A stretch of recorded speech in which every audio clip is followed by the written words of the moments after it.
Hey, what's going on, everybody? Xander Kirby, Down to Business Podcast. My friend David Waldy, not Walsey. Fierce Empathy Solutions. I'll restart. Not bad.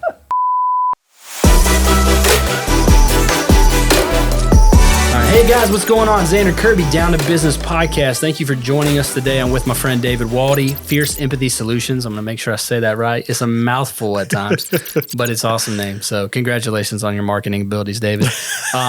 Hope you guys are doing great today. We're excited to bring you this episode and more to come. As you guys know, David's going to be on the show pretty often, and he brings so much value in content and just great things to help you with your business, your life, your faith, whatever it is. But we're here to help you with your business however we can. So today, David, well, first off, fill us in with what you just did this weekend. Man, because you did something nuts, and I actually don't know much about it other than it's cool. So I did my first Spartan race this weekend, and is that a known thing? Like, is there multiple brands of that?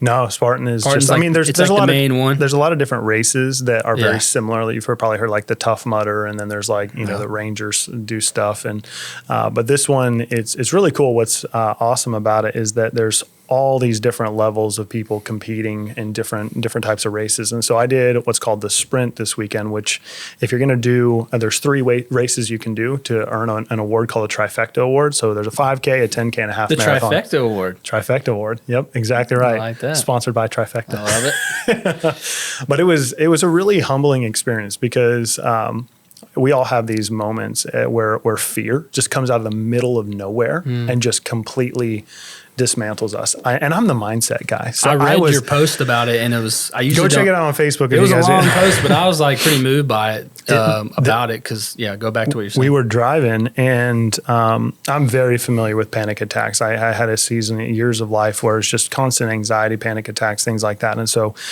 not a stranger to me, but I haven't dealt with that in years. And so as we're going, all of a sudden, like I feel the anxiety rise, and I feel like panic, and I start feeling like terror, like I'm scared. Because I was to fail, or I was scared because I didn't know what I was getting into. I knew I was doing this race, but I didn't know what the obstacles were. I didn't know like what the course was going to look like. I didn't have anything other than I know that I'm going to do this race, and come hell or high water, I am going to finish. Yeah.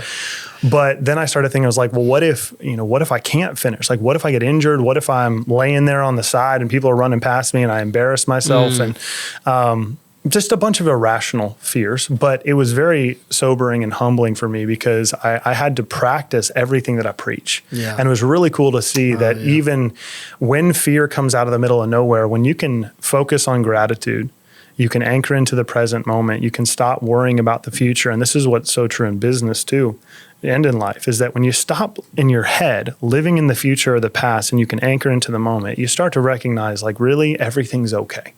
Yeah. A lot of times this fear and this anxiety, the stress, the worry, even guilt and shame, like these are things from the past or from the future. And when we anchor into the present moment, that's what I did. I just focused on breathing. I was grateful to be there. I said, I've got this. I've trained for this. I've prepared for this. And at the end of the day, I'm just going to do my best. Yeah. I'm just going to do my best. And by the time that I was probably 15 minutes into the race after the whistle blew, I was having the time of my life. I was cheesing from ear to ear. I was having so much fun. It was hard. It was very. How long did it take? 3 hours? No, it was, our time was 1 hour and 20 minutes. Oh, okay. So it was 5K plus 20 obstacles, and then I plan to do 2 more races the rest of this year, which will be the 10K and the half marathon. What a test, though. It was, and for me, it was a celebration of this accomplishment for my health because I think we maybe talked about this before. Within the last month, I finally hit my weight loss goal, and I released from my body over 50 pounds, which has been awesome. And so I feel better. I feel different. It was kind of like this proving to myself that all of it has been worth it. Yeah. And so to just be standing there like holding this medal and to come home, my kids are like, you won, Dad. I didn't win, but I won for me, right? I wasn't competing against anybody but me. And I think that's one of the most important things to remember in business or in competition or in life is that it's not about competing against other people. I know that's where we're going to transition to talking about defining success, is that it's not about competing against other people. Like we have competitors in the market and, there's all of that, but really it's you against you. I was listening to Gary Vee the other day, which Gary Vee's cool, but I'm not like a fan of his or anything. But I did see like some content, and he said something. I usually am not like moved by that kind of content and material, but he said something that was like, it wasn't meant to be profound or anything. He said, I don't know a single competitor of mine's name. Yeah. And I was like, I definitely do. And I was pretty moved / convicted by that statement. Yeah. And going into what we're talking about, I guess I'll piggyback into it. Yeah. It is number one thing that's most difficult, I think, to do in business is not worry about things that are outside of your control. You can't control who is bidding against you on a project. You can't control why they're going to choose you or why they're not, because that person had a bad day and they didn't like the name of your company. Like, there are so many facts. It sounds silly, but I guarantee that's happening. I had a traumatic experience with the word trifecta at one point in my life, so I'm not going to work with you ever. Yeah. Well, especially after the Spartan race. Goodness gracious. But no, seriously though, like, you just don't know. There's so many factors outside of we gave our best effort, our honest integrity, you know, pricing or hiring process, whatever it is, that you can't worry about. And I know, like, I don't remember when it was, a couple years, probably 2 years ago now, right after I kind of got my first house and all that stuff. And I remember feeling a huge weight lift off my shoulders, and I realized there should never have been that weight to begin with. It was like one of those things. I was like, I had a meeting with our biggest account today with my landscaping company, and how I reacted today versus 2 years ago, I would have done anything. I would have got on my knees and said, I'm so sorry, you know, whatever. Yeah. And today I was more, and this is what I'm hoping you'll get out of this audience, is it's going to be okay whether or not. Yeah. Like, but dude, it is so hard to get to that place when you feel like you've worked so hard to obtain something, or so hard to keep something, or so hard to, that's going to get you to the next goal of your business, that customer, that client, that acquisition, whatever it is. Yeah. It's so difficult. And this is where I would like you to chime in, David. How do we get our mindset away from, it doesn't matter what my revenue is, I'm not competing against anybody else. Yeah. I'm trying to run my race, no pun intended. I'm trying to, this is what God, or this is what my family, if you're not, your faith isn't as important to you, or it's not something you're concerned about, this is what matters to me. Yeah. I'm going to put blinders on this sides of the face and run that race, and where it takes me is where it takes me. Yeah. How do you, in a world that we live in that is comparison every day, all the time. Yeah. Oh, you have that truck. Oh, I wish I had this one. Oh, but I mean, kids, everything, right? I went to the doctor with my kids yesterday, and my daughter's 3.5, my son's 1 and some change. And I remember leaving there because they did the height thing, right? And my kids are really tall for their age. Like, I'm not tall. I'm 5'9". My wife's 5'5", but my kids are like super tall, whatever. And I remember like leaving there being like, who cares? Like for the first time, because I've always wanted my kids to be tall for sports reasons, for the wrong reasons, I'll tell you. It was like they showed you the percentiles. That's where it was. Yeah. They showed you the percentiles, and I was like, who cares what percentile? Yeah. So anyways. So I think like when it comes to comparison, I think so many times if we think about competition, right? You and I are both competitive. We like, you know, we play on a softball team together, and we just, champions, world champions. But what's interesting about competition is that it all comes down to the frame that you're looking through.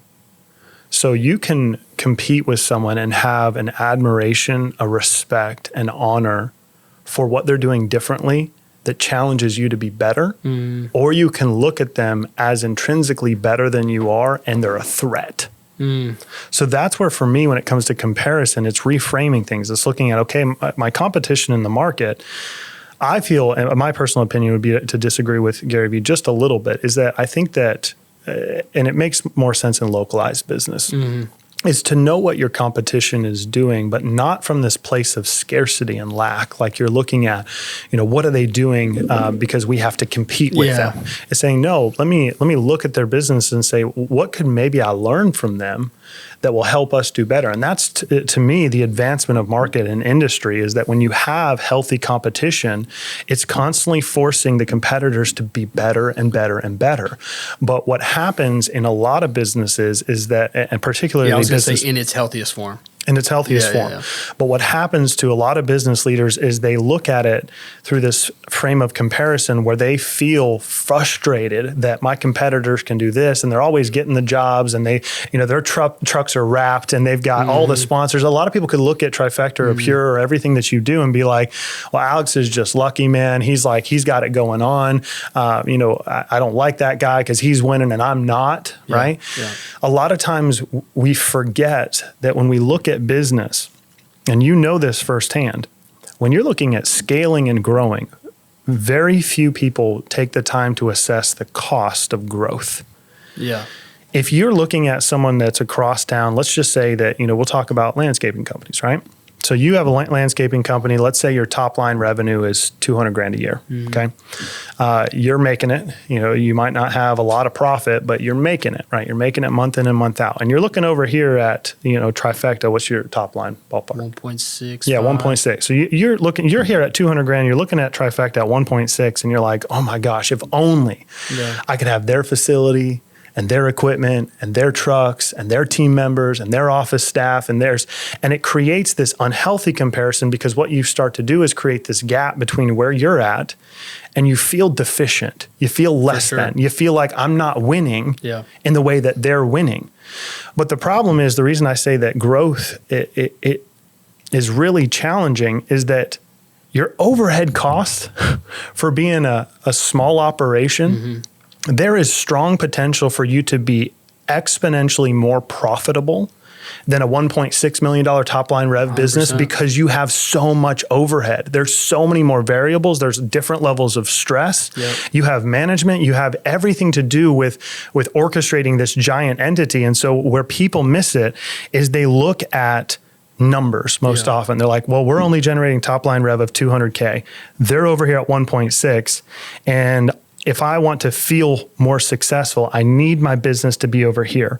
But if you were to strip this down to simplicity, you could see, and I'm not saying this is your business, but you could see a $1.6 million top line revenue business and their overhead costs are 1.59999. Break even. They're basically a break even, but your perception of them is that they're winning and you're losing. Because they have stuff. But if you're at, let's say $200K top line rev, but your overhead costs are $100,000 and you're pulling in $100,000 in profit that you can do whatever the heck you want. You're actually financially winning more than this individual over here. But because of the appearance of this business, we get stuck in this feeling of like, I'm not good enough. And it makes you not feel the confidence, like we talked about running your race, to even get close to them ever because you're stuck in close to them. You're not going to want to have the confidence to scale or scale, add, grow, whatever you want to call it, because you're always thinking, well, there's no way I could. There's no instead of just run and see where it takes you. Do things like this is going back to simplicity. We talked about this, I think, last time. Simplicity is the most freeing thing when you can go, okay, this is what we're about. This is who we are. Here's where we're headed. I'm running hard at it with intentionality and simplicity. We'll see where the chips fall. It is so difficult to be that simple because there's so much noise and chaos and distractions, right, pulling at us. I mean, I don't know. Do you in your field? I mean, I don't know if you have a good example other than landscaping. I just feel that tension when I talk to the people I consult. I was telling you, I was in a mastermind group the other night, and there were a couple young men who were very successful at their age, 20, 21-year-olds doing $200,000 revenue a year with one employee making 70, 80, 90,000 in their pocket. Right. 70 probably. Yeah. But they're like, but I want crews and I want guys and I want this and I want that. I'm like, you think you do. Yeah. But until you get there, you don't know. You don't understand. You don't know if you do. Like some people might thrive in that. Some people would die in that. And so, and that's why it's the whole premise here is defining success for yourself. Yeah, explain that. And so what we end up doing is growing up, we've all kind of adopted this version of success. And most often, especially in Americanized culture, we define success through the frame of money. Unfortunately, that is the only metric that is often used to define success. I would say just societally, not for you and I necessarily as individuals, but I think just assets. Generally speaking, you look at a person, you would define their success by the car they drive, the house they have, how much, their net worth is, et cetera. But the problem is that that's only one metric. Because I can't tell you how many people are extravagantly wealthy, driving the cars, living in the homes, and their marriage is falling apart. Miserable. They have no relationship with their kids. They have massive beer gut or whatever. Their health is in the tank, right? And I'm not saying this as a blanket generalization for all wealthy people. Sure. It's not true. What I go after in trying to help empower entrepreneurs to succeed is what I call, and we've talked about this before, aligned abundance. It's like, I want you to win financially, but I don't want you doing this at the cost of your marriage, at the cost of your relationship with your kids, at the cost of your health. We need to look at all of these facets and figure out how can we escalate these in accordance with each other and move them up at a similar pace, aligned with the version of you that you want to be and the success that you want to have. And the reason that so many people don't have the success that they think they want is because they've never actually answered the question, why do I even want that? Yeah. Why do I want $1 million business? Why do I want $100 million business? Why do I want to build $1 billion empire? What is it? Is it driven by ego because you want your name to be big and you want to be known by everybody? Or is it some other underlying motivating reason? So when we can ask this question, why do I want this?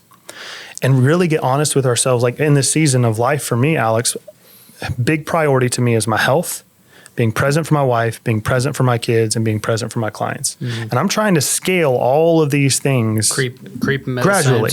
It's the tortoise and the hare. I'm playing a long game.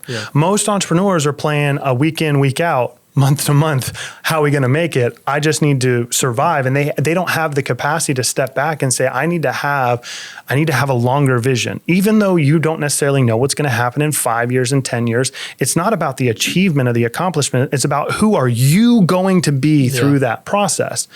And what I found, Alex, this is a very simple question you can ask. I would encourage all of you to ask this. I ask it all the time, is when you look at successful people, do you feel resentment and envy? Or do you feel inspired and empowered? Wow. Because if you can... I don't know if I've asked myself that.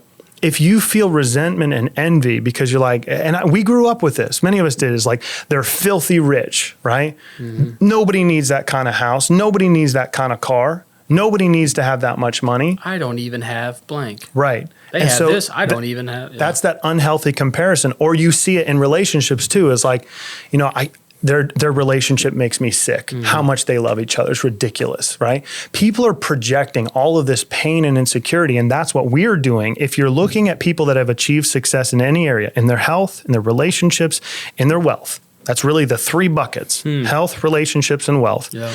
If you are looking at succeeding and growing and expanding in any one of these areas, number one, you need to find a model, someone that you can follow and model their steps for success. But you also need to look at and assess, okay, am I feeling some resentment, some anger, some frustration towards this person, thinking life's unfair? Like, why do they get that and I don't? If you're feeling those things, that's actually a gift. But we don't see it as a gift. Right. The reason it is a gift is that if you're feeling those things, your body and who you are, your spirit is telling you something is out of alignment here. Yeah. Because we have to reframe this and say, man, I want to celebrate the fact that you have an incredible marriage. I want to celebrate the fact that you have an incredible relationship with your kids. I want to celebrate the fact that your business is thriving. I want to celebrate that. There's no disconnect here of me feeling threatened by your success or feeling less than. When you can reframe that in your mind, you start to attract all of this success into your life. And that's where people miss it. They're out here working and striving and trying so hard to create success, but the reason is because they're resentful of the people that have it. But when you start celebrating it and you can hold it in that place, you start attracting it into your life. And it's funny because my initial gut reaction to that is whenever you're talking, I'm trying to think, what do I do right now? Resentment always feels in your mind like you're justified. But it's such a poison. Like it does nothing for you. Yeah. And what you're saying is like on the flip side of that, if you can look at somebody you look up to and let that be like a magnet to your soul where you're like, I really want to be with that person, understand what's made them who they are, instead of the one I feel a lot is like I think I'm like the cynic. I'm like, well, they definitely cheated, or they definitely like cut a corner, or they won the lot, or like, obviously there's a lot of, I just feel like there's something cynical in me most of the time. It's not that I wish bad for them. It's like, did they really do that? Right. Like, that's where my mind goes. We're skeptical. And what it is, and this is where it's so freeing. The reason I say that resentment or that envy is a gift is obviously it's not useful that you're feeling that way. But the reason or the way it can become a gift is if your awareness changes. If I become aware, I'm feeling resentful towards this person, right? We got Braden over here. Mm-hmm. Braden's a freaking stud. If I look at him, I'm resentful of the fact that he can go run a bunch of Spartan races and it's just like cake to him. Guess what I'm doing? I'm creating within myself this disturbance, this dissonance, this frustration. Instead of recognizing I feel resentful of him, now I'm aware. Why? Why do I feel resentful of this incredible human being who's worked hard on himself, who can do these types of things? Why do I feel resentful? That's the gift. When you start asking yourself why, you say, I need to change this. Because if you didn't feel the resentment, you wouldn't even be aware of it at all, that you were feeling that way. So when you can stop for a moment and realize, I'm feeling these feelings about this person, that's my reality, but this isn't useful, so I need to reframe this. Now I can look at him with respect and admiration, and he inspires me to go after the things inside of my heart. I'm no longer competing against Braden. I'm becoming the best version of myself because he has paved the way and modeled it. Right. And I want to be that type of man. Yeah. Right? Right. You see the difference there? I totally see the difference. I mean, like I said, it's totally challenging. In one of my businesses, there's one main competitor, I would say, to one of mine that I've been focused on. And for the first half of the year, I was focused on it negatively, very badly. The last month and a half, 2 months, I've been shifting this, but not enough. And you're challenging me to kind of push it through the finish line. Because again, like, why do we want other people's boats to sink in order for ours to sail? We live in a society where people think the only way that I can win is if someone else has to lose. Yeah. Which is total bullcrap. It's crazy. I hope bullcrap's okay on this. Bullcrap's okay. We're a Christian, family-friendly show here, but bullcrap is not in the Bible. So when you look at that, though, that's why so many people are, number one, either feared of failure or they're scared of failure or they're scared of success. I didn't even think about what you just said. I mean, I know I did the boat analogy, but people, you guys don't understand. We do not sit here and practice this. I had some, like, we don't practice this. It's not like we went over these analogies before. I didn't think about it in this context, of like, people don't have to lose for us to win. And that is so profound. And do you know why? But though? That's how that's totally me. Do you know why though? Why what? I'll tell you why no one has to lose in order for every single one of you out there, and including us, to win. Okay. Here's why. Why? I'll give you just a quick little for instance, okay? What are your big dreams and one of your big goals? What's something tangible that you want to be able to buy one day? For what? Like, you don't have to justify the reason. You're asking me? What is one giant, huge, big thing that, like, if you had all the money in the world, you would want to indulge on? Like an item, or like, let's say if you could buy your dream home. If you could buy your dream home, like I'm on like 100 acres. Where would it be? Around here. Around here? Yeah. Okay. Well, what's really fascinating is I can go out and I can interview 100 other people asking that same question. Answer. They're going to give me a different answer. Right. Because every one of us has these dreams, like these things that we want in life. But when we're really honest about why we want them and going after them, we let go of this, again, fear of failure or fear of success. Because in our minds, we're thinking, if I go after that and win, you see this on two sides. Number one, if I go after that and I don't get it, I'm going to feel like a failure. Or if I go after that and I do get it, somebody else had to pay the price. Yeah. And I care about people too much to harm someone else on my path to success. So I'm not even going to go after success because I don't want to hurt other people. And so if you believe that for you to win means someone else has to lose, you will constantly hold yourself back from the levels of success in your life that have been given to you as opportunities because you're scared of hurting other people. Given you as opportunities. I like that. All right. So to wrap that up, what are the 3 bullet points on how to define success? So defining success comes down to, I think it's these 3 buckets, okay? And people listening, after you listen to this, whether you're at home or you're driving home, you should go home tonight. I don't even know what you're going to say, and write out your answers to these 3 things and soak on them. Yeah. I'm going to do it. I think I'll start with those 3 buckets just to reiterate what we talked about earlier. So we have health, we have relationships, we have wealth. Ask yourself, when is the last time you actually sat down and defined what success meant to you in each of these dedicated areas? And then what I want you to do is this. You're going to look and say, this is the type of body I want to have, or these are the things I want to compete in. I want to become a professional, whatever it is. I don't care. Define these goals specifically. Use SMART goals, which are SMART, specific, measurable, attainable, relevant, and time-based. You need to look at it and say, okay, this is what success in my health looks like. This is what success in my relationships looks like. And this is what success in my wealth looks like. Now, here's where you have to be very careful though, okay? When you start to define this goal, where people mess up goals, is they think that I can't be happy and fulfilled and enjoy the process until I achieve this goal. And what you're doing is you're deferring your happiness into the future. And you're saying, I don't have permission to be happy until I get to that point. And that's one of the dangers in goal setting. But here's how you mitigate that. You look at these different things and you use the question why 7 times. This is an exercise called 7 levels deep. You asked me this one time and it rocked me the first time we had a discussion on the podcast. It's scary and it's weird. Ideally, if you could do this with somebody else that you love and trust, like a spouse or a best friend, somebody that you can be honest. If you ask the question, okay, well, why do I want that? So, we could do a little, for instance. You didn't even tell me you were going to do it. No, I don't like to warn people usually. And I was like. But if you can answer the question and say, okay, so I want this in, we'll just use finances because we're talking about business right now. Okay. I want this in my financial, my financial situation to look like this. Ask yourself the question, why? And write it down. Now ask yourself the question, why was that your answer? And you ask that question a series of 7 times, and there's something incredible that happens between the 5th time you've asked it. Usually it's like the 4th or 5th time you've asked it and the 6th time. Because what will happen is you're going to go from here to here.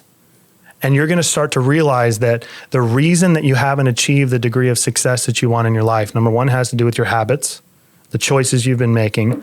But number 2 is you don't even know why you've been wanting to get those things in the first place. But when you go through this 7 levels deep exercise in alignment with your goals, you will come to this place where I got emotional the first time that I did this exercise. Like I wanted to cry because I realized my motivation behind building business, my motivation behind being the father I wanted to be.